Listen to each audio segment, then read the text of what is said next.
Hello students, welcome to this online lecture series of refrigeration and air conditioning।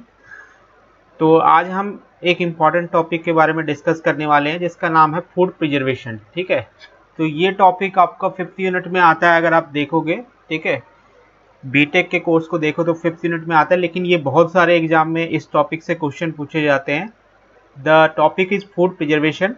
ठीक है, और इस lecture में हम लोग डिस्कस करेंगे advantage of food preservation, cause of food spoilage, ठीक है, and the method of food preservation. तो जनरली जो आपका क्वेश्चन आता है वो ये आता है कि what are the methods of the food preservation, और ये बहुत इंपॉर्टेंट क्वेश्चन है। ठीक है, तो शुरू करते हैं, लेट अस स्टार्ट। तो फूड प्रिजर्वेशन, ठीक है, तो सबसे पहले हम लोग यहाँ फूड प्रिजर्वेशन के बारे में जानेंगे कि फूड प्रिजर्वेशन क्या होता है। ठीक है, तो अगर डेफिनेशन की मैं यहाँ पे बात करूँ तो it is defined as the state in which the food may be retained over a period of time without being contaminated by pathogenic organism or chemical and without losing its color, texture, flavor and nutrition value। इसका मतलब क्या है कि देखिए, अगर आप किसी भी फूड को आप इस तरीके से प्रिजर्व करते हो कि ना उसमें कोई पैथोजेनिक ऑर्गेनिज्म हो, ठीक है, और जो उसका टेस्ट हो, जो उसका कलर है या जो उसका फ्लेवर है, जो उसकी न्यूट्रिशन वैल्यू है,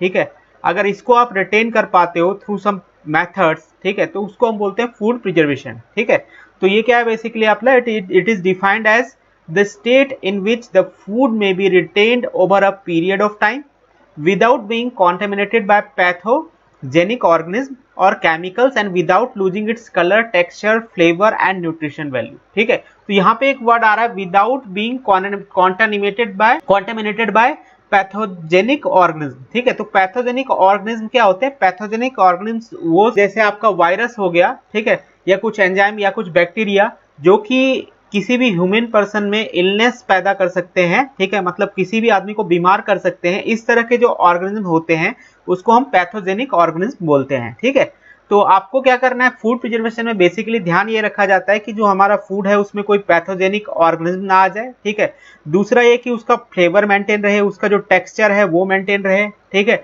जो उसकी न्यूट्रिशन वैल्यू है उस पर कोई फर्क ना पड़े। ठीक है, तो इस तरीके से आपको फूड को प्रिजर्व करना होता है। अब देख लेते हैं एडवांटेज ऑफ फूड प्रिजर्वेशन। तो एडवांटेज ऑफ फूड प्रिजर्वेशन में देखिए, it adds variety to product. ठीक है, वैरायटी टू फूड। ठीक है, तो वैरायटी टू फूड कहने का मतलब ये हुआ कि देखिए, फूड प्रिजर्वेशन से आप उसका जो कह सकते हैं कि फ्लेवर है, वो फ्लेवर आप चेंज कर सकते हो। देयर में be a different, you can add many type of flavour by using preservative. Preservative के द्वारा जो फूड है उसमें आप मेनी फ्लेवर्स ऐड कर सकते हो। ठीक है, जैसे आप देखते हो आजकल चिप्स के बहुत सारे फ्लेवर आते हैं, तो ये जो फ्लेवर्स होते हैं एक तरह से फूड प्रिजर्वेशन की टेक्निक्स के द्वारा ही आए हैं। ठीक है, तो it adds variety to the food. ठीक है, तो फूड में वैरायटी आती है। उसके बाद it increases the self life of the food. ठीक है, कोई भी फूड है तो उसकी एक लाइफ होती है। ठीक है, तो उसकी सेल्फ लाइफ होती है। ठीक है, तो by the food preservation you can increase the self life of the food. ठीक है, कि उसकी सेल्फ लाइफ कितनी होगी। ठीक है, it also increases the food supply. अब देखिए, कई सारे रीजन ऐसे हैं जहां पे आपको फूड पहुंचाने में बहुत टाइम लग जाता है। जैसे आपका मान लीजिए लेह लद्दाख हो गया, ठीक है, या कोई हिली रीजन हो गया, वहां पे फूड सप्लाई में, फूड जो है सप्लाई करने में टाइम लग जाता है। ठीक है, तो फूड प्रिजर्वेशन के द्वारा हम क्या कर सकते हैं कि फूड को वहां पे स्टोर कर सकते हैं और लोकली हम उसको सप्लाई कर सकते हैं। So it also increases the food supply. ठीक है, उसके बाद है आपका fourth, it decreases the wastage of food. जो आपका वेस्टेज ऑफ फूड है इसको भी ये क्या कर देता है, मिनिमाइज कर देता है, क्योंकि आप अपने फूड को ज्यादा दिन तक रिटेन कर सकते हो, ज्यादा दिन तक प्रिजर्व कर सकते हो। ठीक है, तो ये आपके एडवांटेज होते हैं, advantage of the food preservation. Now come to the cause of food spoilage, कि फूड जो है वो बेसिकली किस वजह से खराब होता है। ठीक है, ये हम यहाँ पे डिस्कस करें कि स्पॉइल कैसे होता है फूड हमारा। ठीक है, तो पहला जो स्पॉइलेज है, this is due to the physical changes. ठीक है, तो फिजिकल चेंजेस की वजह से भी जो आपका स्पॉइलेज है वो हो सकता है। ठीक है, और वन ऑफ द जो काउजेज है, ठीक है, फूड का, ठीक है, one of the causes of spoilage of unpackaged food such as meal, fish, fruit, vegetable, cheese, eggs, etc. is the loss of moisture from the surface of the product. ठीक है, by evaporation into the surrounding air. This process is known as desiccation और dehydration. ठीक है, तो जो सबसे पहला जो स्पॉइलेज ऑफ फूड का जो कह सकते हैं कि काउज है वो है फिजिकल चेंजेज। और फिजिकल चेंजेज जो आपके आते हैं वो हो सकते हैं कि जो आपका फूड है उसमें डिहाइड्रेशन हो जाए। ठीक है, जैसे अगर आप कोई टमाटर ला के रखते हो तो टमाटर में कुछ दिनों बाद डिहाइड्रेशन हो जाता है, ठीक है, जैसे देखते हो आप वो सूख जाते हैं, ठीक है, तो उसकी जो चेंजेस है, जो उसकी कह सकते हैं कि प्रॉपर्टीज है टमाटर की, वो चेंज हो जाती है, ठीक है। इसी तरीके से हर फूड में, जैसे आपका मीट है, फिश है या वेजिटेबल है, ठीक है, एग्स हैं, ये भी क्या होता है कि एक टाइम पे इसमें एवोपरेशन होता रहता है और ड्यू टू द एवोपरेशन, ठीक है, जो फूड होता है उसमें फिजिकल चेंजेस आ जाते हैं, ठीक है। और इसकी वजह से फूड में क्या होता है कि जो विटामिन होते हैं उसमें, या जो उसका वेट होता है उस पर फर्क पड़ जाता है, ठीक है। तो food will lose its weight as well as vitamin content, ठीक है, जो भी उसमें विटामिन कंटेंट है वो भी हमारा क्या हो जाता है, कम हो जाता है, ठीक है। तो समटाइम्स जो फूड का स्पॉइलेज है वो कुछ अदर वजह से भी होता है, जैसे देखिए spoilage of food in a particularly in fruits and vegetables की अगर मैं बात करूं तो फ्रूट्स एंड वेजिटेबल्स में क्या होता है, due to the impact of brushing squeezing during its packaging, packaging के ड्यूरेशन में उसमें ब्रशिंग की जाती है, समटाइम्स स्क्वीजिंग की जाती है, तो उससे भी फूड का जो है स्पॉइलेज होता है, ठीक है। अब दूसरा है, सबसे ज्यादा जो फूड का स्पॉइलेज होता है वो दूसरी वजह से होता है। दूसरा है पॉइंट हमारा, spoilage due to the chemical changes, chemical change की वजह से फूड का स्पॉइलेज होना या फूड का खराब होना केमिकल चेंज की वजह से।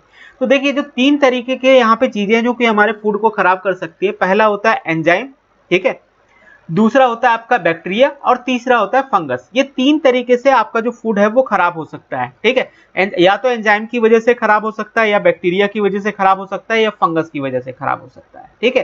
तो ये किस वजह से होता है, it occurs due to the complex chemical change in the food. जब ये तीनों में से कोई भी एक चीज अगर आपके फूड के अंदर आ जाती है तो उसमें बहुत ज्यादा केमिकल चेंजेज होते हैं, ठीक है, कुछ केमिकल रिएक्शन भी होते हैं उसमें, इस वजह से जो फूड है हमारा वो खराब हो जाता है, ठीक है। It occurs by natural enzymes and micro organism, micro organism और नेचुरल एंजाइम्स से ये होता है, ठीक है। तो सबसे पहले देख लेते हैं एंजाइम्स क्या होते हैं, ठीक है, ये एंजाइम्स की वजह से हमारे फूड का स्पॉइलेज कैसे होता है, ठीक है। तो एंजाइम्स क्या होते हैं, these they are the organic catalyst, एक तरह के ऑर्गेनिक कैटलिस्ट होते हैं, प्रोड्यूस्ड बाय सेल्स, सेल के द्वारा प्रोड्यूस होते हैं। The life of every cell, कोई भी सेल या प्लांट हो, ठीक है, एवरी सेल ऑफ प्लांट और एनिमल टिश्यू, प्लांट हो या एनिमल टिश्यू हो, ठीक है, depends upon the chemical reaction activated by these organic catalyst. जो एंजाइम होते हैं these are the organic catalyst, और किसी भी प्लांट की या सेल की लाइफ डिपेंड करती है इन कैटलिस्ट पे, ठीक है, कि ये किस तरह के केमिकल रिएक्शन प्रोड्यूस कर रहे हैं, ठीक है। जैसे मैं यहाँ पे दिखाना चाहूंगा आपको, कुछ एंजाइम्स के केमिकल रिएक्शन दिखाना चाहूंगा विद द सॉल्यूशन। जैसे देखिए different types of enzymes and there chemical action with the solution, ठीक है। तो अगर मैं यहाँ पे बात करूं, सबसे पहला आप देख सकते हो, ठीक है, पिटाइलिन। पिटाइलिन जो एंजाइम होता है ये क्या करता है, कन्वर्ट द कुक्ड स्टार्च, अगर आपके पास कुक्ड स्टार्च है तो इसको सॉल्युबल शुगर। तो पहला है आपका पिटाइलिन। पिटाइलिन क्या होता है, पिटाइलिन क्या करता है, ptyalin converts the cooked starch, ptyalin converts the cooked starch into soluble sugar maltose. ये आपका यहाँ पे है मेल्टोज, ठीक है, दिस इज द मेल्टोज, ठीक है। तो पिटाइलिन क्या करता है, जो कुक्ड स्टार्च होते हैं उनको सॉल्युबल शुगर मेल्टोज में कन्वर्ट कर देता है। इस तरीके से आप देख सकते हो एंजाइम आपका पेप्सिन है अगर, ठीक है, पेप्सिन एंजाइम क्या करता है, इट कन्वर्ट्स द प्रोपेटीन्स इनटू पेप्सोटोन्स, ठीक है। इसी तरह से आपका रेनिन है, रेनिन क्या करता है, कन्वर्ट, ठीक है, कैसिनियोजीन टू कैसिन को में कन्वर्ट कर देता है। रेनिन जो है दैट कन्वर्ट्स कैसिनियोजीन टू कैसिन, ठीक है। उसके बाद है आपका लिपेस जो है क्या करता है, reduce fat to glycerol and fatty acid, ठीक है। उसके बाद है इरिप्सिन, इरिप्सिन क्या करता है, it reduces all the protein substance amino acid, ठीक। इरिप्सिन, इरिप्सिन क्या करता है, it reduces all protein substance to amino acid, ठीक है। ये हम जितने भी हमारे प्रोटीन सब्सटेंस होते हैं इनको एमिनो एसिड में चेंज कर देता है। तो इस तरीके से जो केमिकल चेंजेस है वो हमारे पास हो जाते हैं एंजाइम की वजह से, ठीक है। लेकिन एंजाइम के लिए मॉइस्चर जरूरी होता है, moisture is necessary for proper activity of enzyme, proper activity of enzyme के लिए मॉइस्चर आपका जरूरी होता है। It can be destroyed by heating, अगर आप हीटिंग करते हो तो एंजाइम जो है आपका डिस्ट्रॉय हो जाता है। Activity can be reduced by freezing of food, अगर आप फूड को फ्रीज कर देते हो तो इनकी एक्टिविटी को कम किया जा सकता है, एंजाइम की एक्टिविटी को, ठीक है। उसके बाद है आपका माइक्रो ऑर्गेनिज्म। माइक्रो ऑर्गेनिज्म क्या होता है, microorganism are undetectable living organism, undetectable living organism होते हैं, ठीक है, present in the surrounding, they grow on the surface of the food, surface of the food पे जनरली ये ग्रो करते हैं। There are various types of microorganism, बहुत तरह के माइक्रो ऑर्गेनिज्म होते हैं, ठीक है। जैसे सबसे पहला आपका होता है बैक्टीरिया। तो जैसा आप जानते हो these are the single cell organism, single cell organism होते हैं, ठीक है। Found in soil, water, dust and air, ठीक है। सॉइल में हो सकता है, वाटर में हो सकता है, डस्ट में हो सकता है, एयर में कहीं भी हो सकता है बैक्टीरिया आपका, ठीक है। लेकिन कुछ ऐसे बैक्टीरिया होते हैं जो अच्छे भी होते हैं, तो some of them are necessary in preserving food. कुछ बैक्टीरिया जैसे दही में जो आपका बैक्टीरिया होता है वो अच्छा होता है, ठीक है। तो these are necessary for preserving foods, कुछ तो प्रिजर्विंग फूड के लिए अच्छे होते हैं, ठीक है। But some bacteria causes spoilage of food, कुछ बैक्टीरिया ऐसे होते हैं जो स्पॉइलेज ऑफ फूड करते हैं, ठीक है। अब जो size and shape and structure of bacteria में vary according to the environment, environment के अकॉर्डिंग जो साइज एंड शेप है वो वेरी कर सकता है। बेसिकली तरह की तीन मेन शेप्स होती है बैक्टीरिया की। जो स्फेरिकल शेप्स होते हैं उनको हम कोकी कहते हैं, COCCI कुकी, ठीक है। और रॉड सग में है अगर आपके बैक्टीरिया तो बेसिली कहलाते हैं, अगर ट्विस्टेड रॉड के उसमें है तो ये कहलाते हैं स्पाइरिला, ठीक है। तो ये तीन तरीके के बेसिकली बैक्टीरिया होते हैं। सम बैक्टीरिया, जो कुछ बैक्टीरिया होते हैं, they are capable of withstanding extreme temperature. कुछ बैक्टीरिया आपके ऐसे होते हैं जो बहुत एक्सट्रीम टेम्परेचर को भी क्या कर लेते हैं, सस्टेन कर लेते हैं या विथस्टैंड कर लेते हैं, ठीक है। जैसे मैं यहाँ पे बताना चाहूंगा आपको, बेसिकली तीन तरह के बैक्टीरिया, अगर मान लो साइक्रोफिलिक बैक्टीरिया की अगर मैं बात करूं तो psychrophilic bacteria minimum 0 degree temperature और मैं ऑप्टिमम 15 से 20 डिग्री टेम्परेचर पे बहुत ज्यादा ये ग्रो करता है, 30 डिग्री टेम्परेचर तक ये हमारा रह सकता है, ठीक है। उसी तरीके से मेसोफिलिक बैक्टीरिया आपके हो सकते हैं। मेसोफिलिक बैक्टीरिया 15 से 30 डिग्री मिनिमम टेम्परेचर हो सकता है इनके लिए। ऑप्टिमम टेम्परेचर जो है इनके लिए वो है 25 to 40 और मैक्सिमम ये 50 डिग्री सेंटीग्रेड तक सर्वाइव कर सकते हैं, ठीक है। इसी तरह से थर्मोफिलिक बैक्टीरिया होते हैं। थर्मोफिलिक बैक्टीरिया 25 से 45 डिग्री तक जो मिनिमम टेम्परेचर होता है वो 25 से 45 डिग्री सेंटीग्रेड तक होता है। Optimum temperature is 45 to 55 degree centigrade and it can survive up to 55 to 85 degree centigrade. As you can see, the bacteria, this type of thermophilic bacteria can survive up to 85 degree centigrade. तो 85 degree centigrade तक भी ये survive कर सकते हैं, ठीक है। तो psychrophilic bacteria is responsible for spoilage of food in the refrigerator and cold storage. तो बेसिकली जो कोल्ड स्टोरेज और जो हमारे रेफ्रिजरेटर होते हैं वहां पे जो स्पॉइलेज ऑफ फूड होता है वो बेसिकली साइक्रोफिलिक बैक्टीरिया की वजह से होता है, ठीक है। The food and the canning industry and the milk processing plant are generally affected by thermophilic bacteria, ठीक है। जो फूड इंडस्ट्री होती है या फिर कैनिंग इंडस्ट्री है, ठीक है, जहां पे टेम्परेचर का यूज किया जाता है, या मिल्क प्रोसेसिंग प्लांट है, ठीक है, वो ज्यादातर इफेक्ट होते हैं थर्मोफिलिक बैक्टीरिया से, ठीक है। Some bacteria causes the food spoilage and some causes the food poisoning and disease. कुछ ऐसे बैक्टीरिया होते हैं जो कि फूड स्पॉइलेज करते हैं और कुछ बैक्टीरिया ऐसे होते हैं जो कि पॉइजनिंग प्रोड्यूस करते हैं या डिजीज प्रोड्यूस करते हैं, ठीक है। बैक्टीरिया को हम डिस्ट्रॉय कर सकते हैं अगर हम बहुत ही, या तो हम सनलाइट का यूज करें या फिर अल्ट्रावायलेट रेज का यूज करें या फिर हम एक्सट्रीम हीट से कुछ ट्रीटमेंट करें, ठीक है। तो इसके द्वारा जो बैक्टीरिया है उसका फंक्शन हम लोग कम कर सकते हैं, ठीक है। तो बैक्टीरिया में be destroyed by sunlight, ultraviolet rays, extreme heat and by the use of certain chemicals. कुछ केमिकल्स का यूज करके हम इसको क्या कर सकते हैं, कम कर सकते हैं, ठीक है। उसके बाद आता है आपका ईस्ट, ठीक है। ईस्ट एक दूसरे तरीके का माइक्रो ऑर्गेनिज्म होता है, ठीक है। It is another micro organism responsible for food spoilage. Food spoilage इसकी वजह से भी होता है, ठीक है। They require water and source of energy, generally sugar for their growth, ठीक है। इनको वाटर और कोई सोर्स ऑफ एनर्जी चाहिए होती है, जनरली शुगर होती है सोर्स ऑफ एनर्जी इनके लिए, ठीक है। Found in the food way which contain sugar, generally जिसमें शुगर होता है, ठीक है, उसमें ये ज्यादातर पाया जाता है जो ईस्ट है, ठीक है। जैसे कि अंगूर हो गए, सच एज ग्रेप्स, ठीक है। Cause of spoilage of food such as fruit juice, syrups, ठीक है, मेलालेसिस, हनी, ठीक है, jellies and other foods converting their sugar into alcohol and carbon dioxide, ठीक है। ये क्या करता है कि जो हमारे स्वीट फूड होते हैं, जनरली जो फ्रूट हो गया, सिरप हो गया, जेली हो गए, ठीक है, इनका जो शुगर होता है इनको ये अल्कोहल और कार्बन डाइऑक्साइड में कन्वर्ट कर देता है, ठीक है। The activity can be destroyed at 100 degree centigrade temperature and at low temperature, but remains in food for considerably long period of time and their cell are hard, ठीक है। तो ये डिस्ट्रॉय तो किया जा सकते हैं अगर हम 100 डिग्री सेंटीग्रेड पे डिस्ट्रॉय किए जा सकते हैं, ठीक है, और लो टेम्परेचर पे भी डिस्ट्रॉय किए जा सकते हैं, लेकिन ये बहुत लंबे टाइम तक फूड में एग्जिस्ट करते हैं, ठीक है, क्योंकि इनके सेल जो होते हैं वो हार्ड होते हैं, ठीक है। तो नेक्स्ट है आपका थर्ड है आपका मोल्ड या फंगस। ये क्या होते हैं, the mould are the multicellular filamentous fungi that contains sporangium, ठीक है, तो ये स्पोरेंजियम होता है इसमें, ठीक है, और एक मोल्ड होता है मल्टी सेलुलर, हम कह सकते हैं कि मल्टी सेलुलर फिलामेंट्स होते हैं फंगी में, ठीक है, जिसमें एक स्पोरेंजियम होता है, ठीक है। तो इस तरीके का होता है ये फंगस, या इसको हम बोल सकते हैं मोल्ड्स जो होते हैं, ठीक है।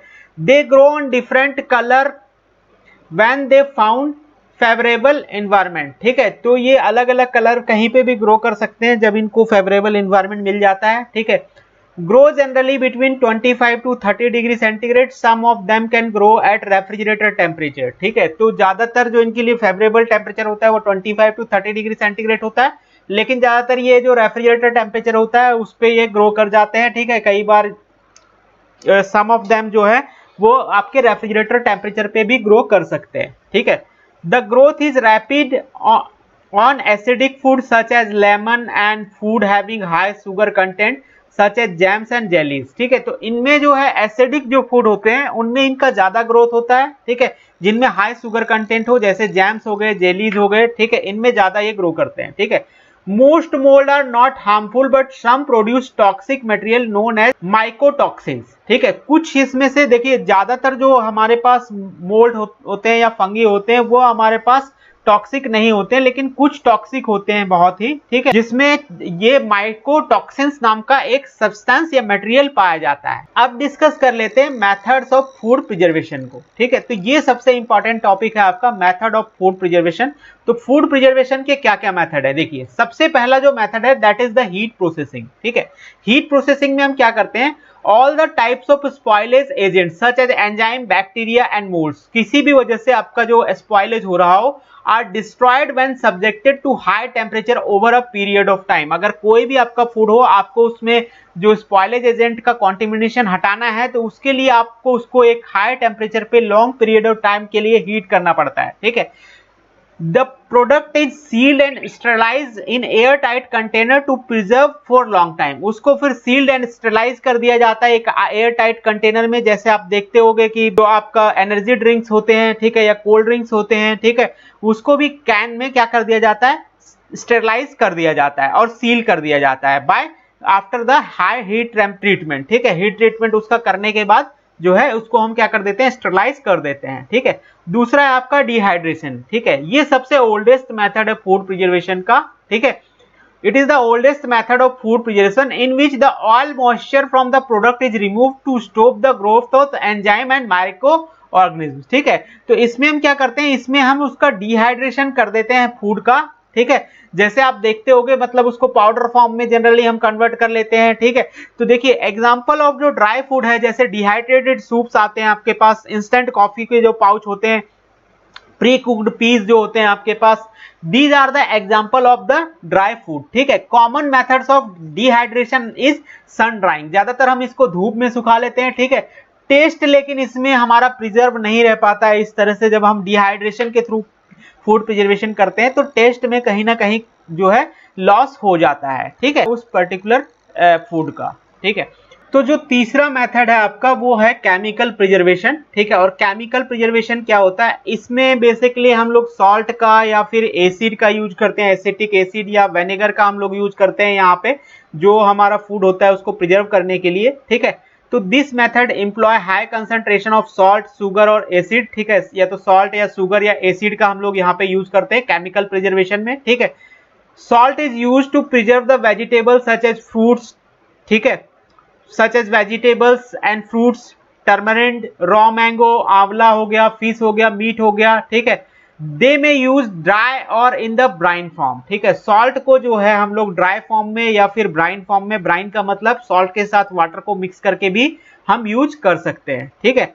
Concentration of salt in the water is higher that of bacterial cell, ठीक है, जो कंसंट्रेशन ऑफ ब्राइन होता है वो ज्यादा हो जाता है as compare to the bacterial cell, ठीक है। इसीलिए दो water cannot be absorb by the cellular membrane of bacteria, इसीलिए बैक्टीरिया जो है वाटर को एब्जॉर्ब नहीं कर पाता है, ठीक है। Same principle works for the sugar, sugar के लिए भी सेम प्रिंसिपल काम करता है, ठीक है। कुछ फूड जो होते हैं हमारे, they can be preserve bye acid in which most of the micro organism can not survive, ठीक है। कुछ जो हमारे फूड होते हैं उसको हम एसिड से प्रिजर्व करते हैं जिसमें ज्यादातर हमारे माइक्रो ऑर्गेनिज्म सर्वाइव नहीं कर पाते हैं और हमारा फूड जो है वो प्रिजर्व हो जाता है। जैसे आपका वेनिगर हो गया, एसिटिक एसिड होता है वेनिगर में, लेमन जूस का हम लोग यूज करते हैं, ठीक है, उसमें सिट्रिक एसिड होता है। These are the methods that is used in the pickling. जो पिकलिंग होता है हमारे घर में, दैट मीन्स जो अचार हम लोग बनाते हैं, वहां पे आप लोग देखते होंगे हम लोग वेनिगर का यूज करते हैं, लेमन जूस का यूज करते हैं, ठीक है, जो पिकलिंग करते हैं उसमें टू प्रिजर्व द, तो वो प्रिजर्व करने के लिए हम लोग यूज करते हैं एसिड का, ठीक है। Benzoic acids are sometimes use for coloured fruit and vegetables. Benzoic acid का भी हम लोग कभी कभार यूज करते हैं, ठीक है। और कभी कभार क्या करते हैं, pesticide, sometimes the pesticide are spread over the food, ठीक है, समटाइम्स कुछ पेस्टिसाइड का भी हमें स्प्रे करते हैं फूड के ऊपर, ठीक है। उसके बाद नेक्स्ट जो है आपका फोर्थ जो है वो है आपका oil and species. This is oil and oils and species, ठीक है, oils and species. Oils and species along with salt, sugar provide a medium to resist the activity of microorganisms in the food। जो generally आपके oil होते हैं और species होते हैं, ठीक है, उसको जब हम सॉल्ट या शुगर के साथ मिक्स कर देते हैं तो ये एक मीडियम प्रोवाइड करता है, ठीक है, जो माइक्रो ऑर्गेनिज्म की एक्टिविटी है उसको रजिस्ट करने के लिए, ठीक है। जो टॉप लेयर होती है ऑयल की, जनरली ऑयल क्यों यूज करते हैं, क्योंकि जो टॉप लेयर होती है ऑयल की, top layer of oil prevent the micro organism in the air from coming in direct contact with the food, ठीक है। जो आपका ऑयल की लेयर होती है वो डायरेक्ट कांटेक्ट में नहीं आने देती है फूड के, जो आपके माइक्रो ऑर्गेनिज्म एयर में एग्जिस्ट करते हैं, ठीक है। उसके बाद आपका जैसे चिलीज हो गया, फेनुग्रीक हो गया, मस्टर्ड ऑयल हो गया, पीपर्स हो गया, ये सारे जो है यूज होते हैं हमारे पास किसमें, पिकलिंग में, टू प्रिजर्व द फूड। ये सारे जो स्पीसीज हैं हमारे, ठीक है, ये हमारे यूज होते हैं किसमें, प्रिजर्विंग द फूड, ठीक है। और फिफ्थ वन है आपका कैनिंग, ठीक है। तो कैनिंग बहुत ही कॉमन मेथड है आपका, ठीक है। जैसे आप देखते होंगे कोल्ड ड्रिंक आती है, ठीक है, बियर्स की कैन आती है, हाई एनर्जी ड्रिंक्स की कैन आती है, तो ये जो प्रिजर्वेशन है ये हमारा फूड का कैनिंग के द्वारा किया जाता है, ठीक है। तो इसमें क्या होता है, preservation of food in the sealed containers usually after the application of heat through the steam under pressure, ठीक है। तो प्रेशर, स्टीम प्रेशर के थ्रू हम हीट करते हैं, ठीक है, उसके बाद उसको हम सील कर देते हैं। तो इस तरह के मेथड को हम लोग कैनिंग बोलते हैं, ठीक है। और कैनिंग से आप प्रिजर्व कर सकते हो, जैसे कोल्ड ड्रिंक हो गया, ठीक है, एनर्जी ड्रिंक्स हो गए, इनको आप प्रिजर्व कर सकते हो, ठीक है। Some of the microorganism get destroyed and some got deactivated. कुछ माइक्रो ऑर्गेनिज्म तो क्या हो जाते हैं, डिस्ट्रॉय हो जाते हैं, और कुछ डीएक्टिवेट हो जाते हैं ये प्रोसेस करने के बाद, ठीक है। एंजाइम्स भी जो है वो इनएक्टिव हो जाते हैं इसके बाद, ठीक है। जैसे आपके फ्रूट जूस हो गए, सिरप्स हो गया, सॉसेज हो गए, ठीक है, ये सारे आपके जो कैनिंग प्रोसेस है इसके द्वारा प्रिजर्व किए जाते हैं, ठीक है। उसके बाद है सबसे इंपॉर्टेंट यहाँ पे फूड प्रिजर्वेशन का मेथड, वो है हमारा पैस्चुराइजेशन। तो पैस्चुराइजेशन क्या होता है, जैसे आपका दूध आता है, मिल्क आता है, उसमें आपने देखा होगा कि लिखा रहता है पास्चराइज्ड मिल्क, ठीक है। तो पास्चराइज्ड मिल्क क्या होते हैं या पास्चराइजेशन प्रोसेस क्या होती है, ये यहाँ पे हम डिस्कस करेंगे, ठीक है। तो देखिए क्या होता है, this method is use for large scale to protect milk against the bacterial infection. जो मिल्क होता है उसको बैक्टीरियल इन्फेक्शन से बचाने के लिए इस तरह का मेथड यूज किया जाता है, ठीक है। जनरली जो मिल्क होता है उसको हम यूज करते हैं किसके लिए, फॉर प्रोडक्शन ऑफ बटर, चीज एंड आइसक्रीम, ठीक है। मिल्क को हम लोग बटर, चीज और आइसक्रीम प्रोड्यूस करने के लिए यूज करते हैं, जैसा आप जानते हो, ठीक है। इस प्रोसेस में हम लोग क्या करते हैं, in this process the milk is heated at least up to 62 degree centigrade and kept at this temperature for 30 minutes and holding process इसको हम बोलते हैं, ठीक है। इसमें हम क्या करते हैं कि जो भी आपका मिल्क है उसको पहले हीट किया जाता है 60-62 डिग्री पे, ठीक है। फिर उसी 60-62 डिग्री पे हम उसको एटलीस्ट 30 मिनट के लिए होल्ड करके रखते हैं, ठीक है। या तो आप ये भी कर सकते हो कि अगर आप टेम्परेचर ज्यादा ले रहे हो तो जो टाइम ड्यूरेशन है आपका वो कम हो जाता है, ठीक है। तो in this high temperature short time method is sometimes also used, ठीक है, in which it is heated up to 70 degree centigrade and more and kept at this temperature at least for 15 seconds, ठीक है। तो इस तरह से भी हम कर सकते हैं कि टेम्परेचर थोड़ा ज्यादा रखें और जो टाइम है उसको हम कम कर सकते हैं, ठीक है, पास्चराइजेशन में। तो पास्चराइजेशन में बेसिकली यही होता है कि you will take the milk, ठीक है, और उसको हम 60-62 डिग्री पे हीट करते हैं और उस टेम्परेचर पे हम लोग उसको मेंटेन रखते हैं कुछ टाइम ड्यूरेशन के लिए, लाइक 30 मिनट, ठीक है। पास्चराइजेशन से सबसे बड़ी बात यह है कि pasteurization does not change the colour और फ्लेवर ऑफ द मिल्क, ठीक है। कलर और फ्लेवर पे कोई भी फर्क नहीं पड़ता है पास्चराइजेशन का ठीक है। तो जो आप मिल्क आता है आपका, उसको आप देखते होगे, उसमें लिखा होता है इट इज पॉस्चराइज्ड मिल्क, ठीक है। तो ये था आपका मेथड ऑफ फूड प्रिजर्वेशन, ठीक है। तो मैं आपको दोबारा एक बार से याद दिलाना चाहूंगा कि मेथड ऑफ फूड प्रिजर्वेशन क्या हमने पढ़ा है, ठीक है। तो देखिए मेथड ऑफ फूड प्रिजर्वेशन में पहला आपका हीट प्रोसेसिंग हो गया, ठीक है। दूसरा आपका डिहाइड्रेशन हो गया। तीसरा आप केमिकल के थ्रू प्रिजर्व कर सकते हो। चौथा आप ऑयल एंड स्पीसीज का यूज कर सकते हो। पांचवा कैनिंग के थ्रू आप कर सकते हो। And six one is the pasteurisation, ठीक है। तो पास्चुराइजेशन के थ्रू भी हम लोग जो है फूड को प्रिजर्व कर सकते हैं, ठीक है। So thank you. अगर आपको आरएसी से रिलेटेड और भी लेक्चर चाहिए तो इस चैनल को सब्सक्राइब कर लें। So thanks for listening, best of luck.